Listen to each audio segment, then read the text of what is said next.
Time for the guest segment brought to you by our friends at Prairie Panel. They said today they're so proud to be with us every day. If you're building a shop, barn, rink, or commercial space, if you're building a rink, Prairie Panels is the place to go to. They design high-quality insulated wall and roof panels designed for durability and energy efficiency. Check them out at prairiepanels.ca or check out their Facebook page. David Benefield, Mr. Furious, joins us. I read off your resume earlier, your soon-to-be Hall of Fame resume, David. Here's the beautiful thing. You're here to talk about your kid, not yourself. I For like know. the first time ever, LSU Tigers safety, number one draft prospect for the CFL. I'll say congratulations on that. How excited are you? I'm literally on the edge of my seat. It's from the time he left Green Lutheran, it was like, what are you going to do at Boise? What are you going to do? And you're on the edge of your seat, you're watching, and then he's playing against Penix and he's still on the field. He's only 17. And then, 3 years at Boise with amazing coaches and great people and fans. And all of a sudden now it's just like, we're at LSU. We're in the SEC, Rod. It's like, and you're with, your LSU. It's like, are you kidding me? And the people on the phone when we were going through recruiting, it was like, Dad, I think we have to go to Georgia. Okay.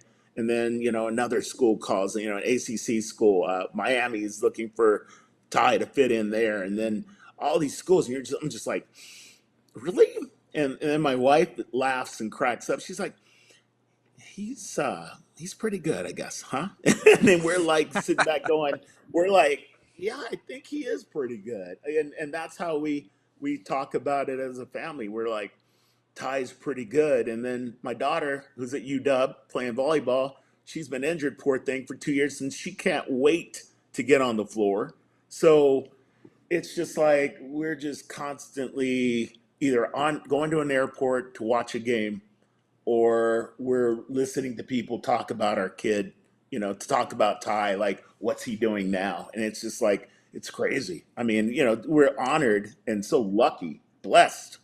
But LSU, I mean, we have a, like, think about it. The DB coach nearly got stolen by the Saints.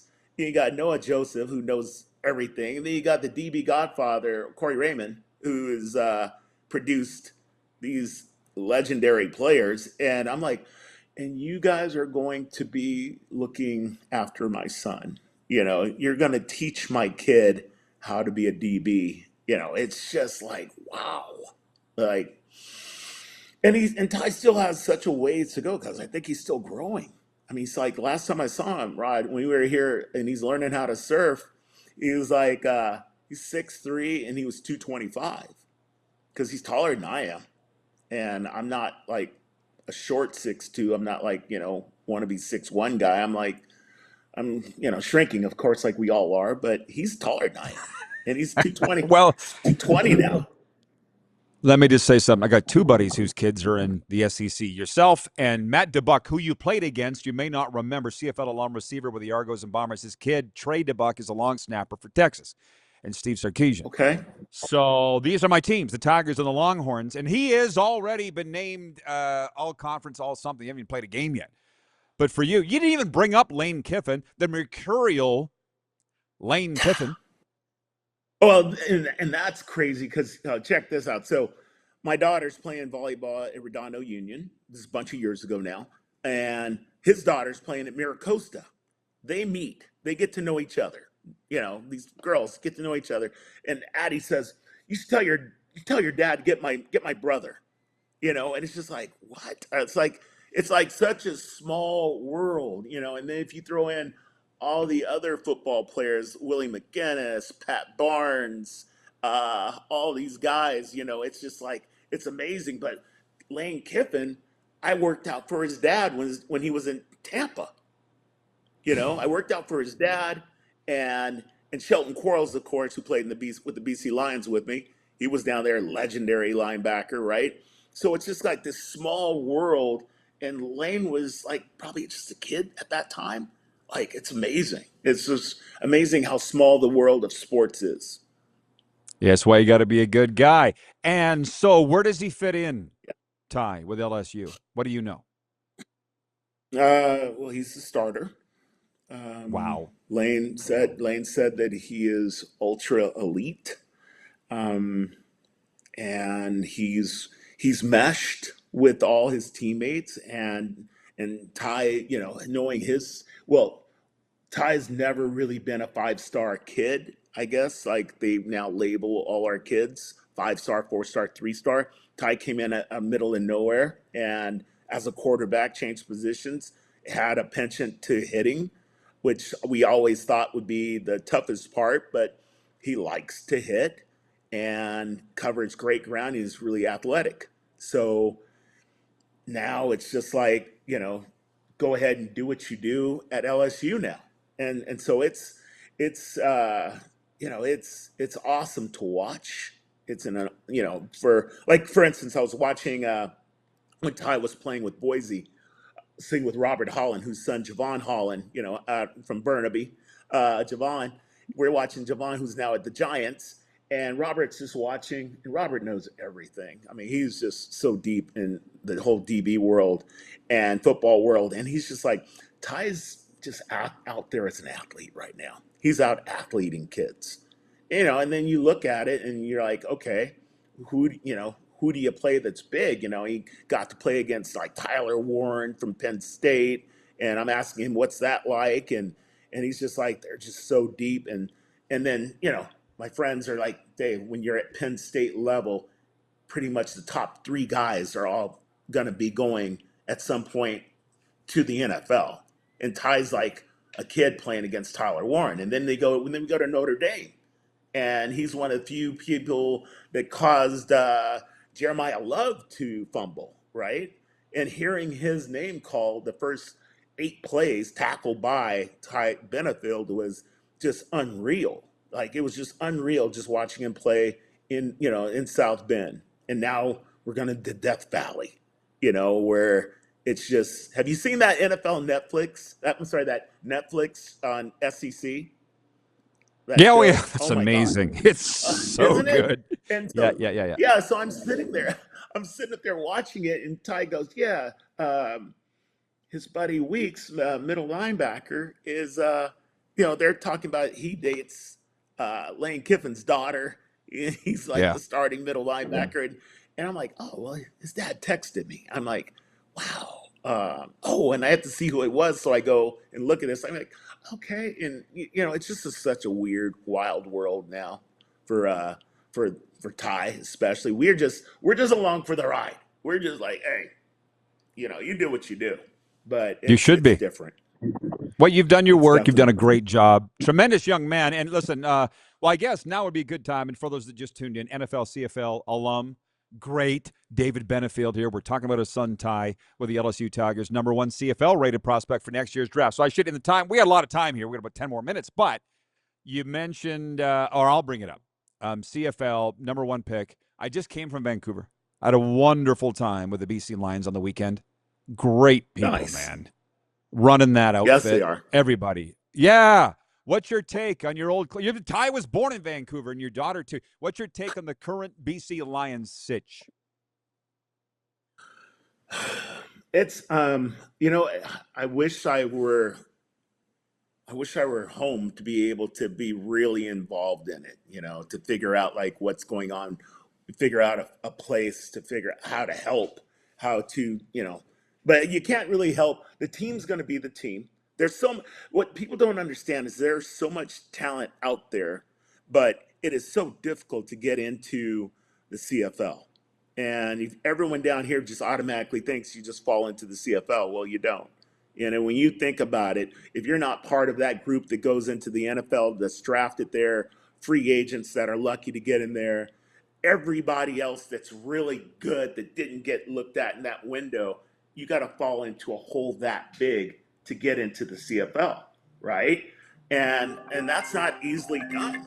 I mean, it is not easily done at all. So you wind up sitting there going, you know, you're watching the next guys as a CFL fan. You're watching great talent. You are. You're watching great talent. I mean, think about the coaches we've had in the CFL. I mean, everybody. We've had guys that were outright says. I mean, you mentioned Sarkeesian. We played against Yeah. each other. Of course. We played against each other. Look at Mo Kelly with we have Mo Kelly in Seattle. We have um, oh our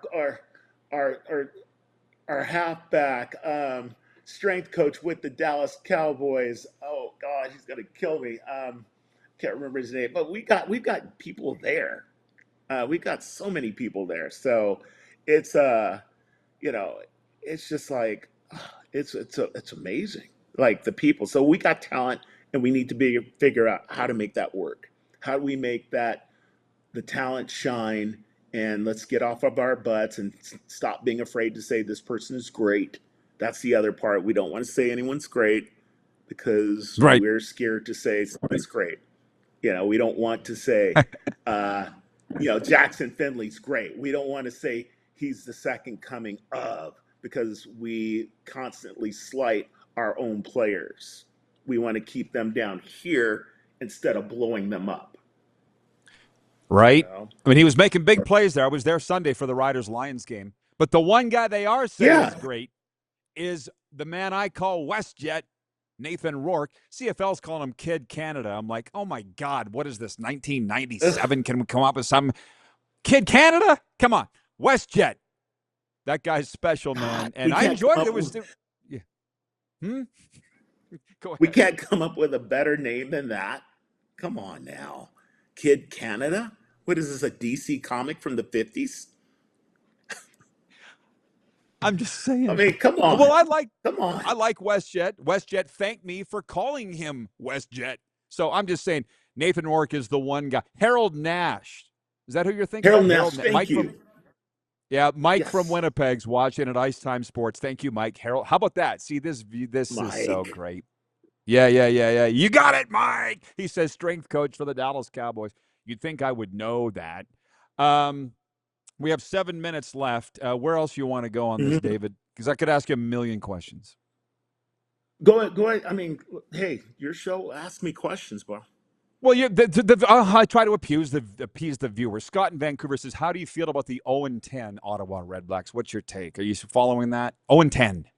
I, I loved playing in Ottawa when we were there. We had such a colorful team, and we got after it at practice.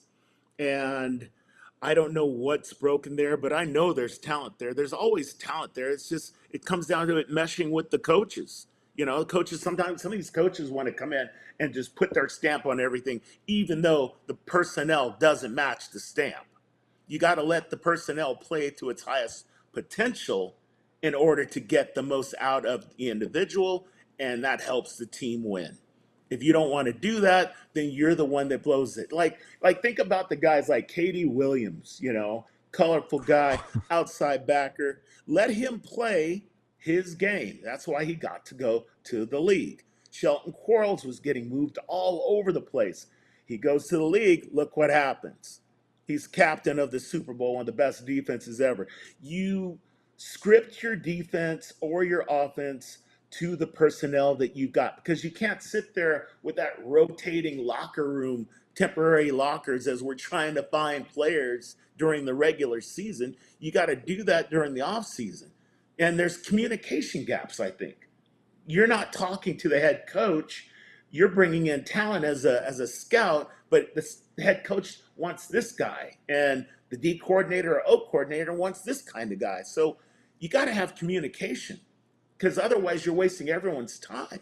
And there's talent out there, but there's only so much really great talent. I'm sorry to say, there's only so much. And a lot of people think you can just get the fastest guy that runs out of the bar. That's your running back. No, that's maybe they would say that in the 70s. I think Rita said that one time to me.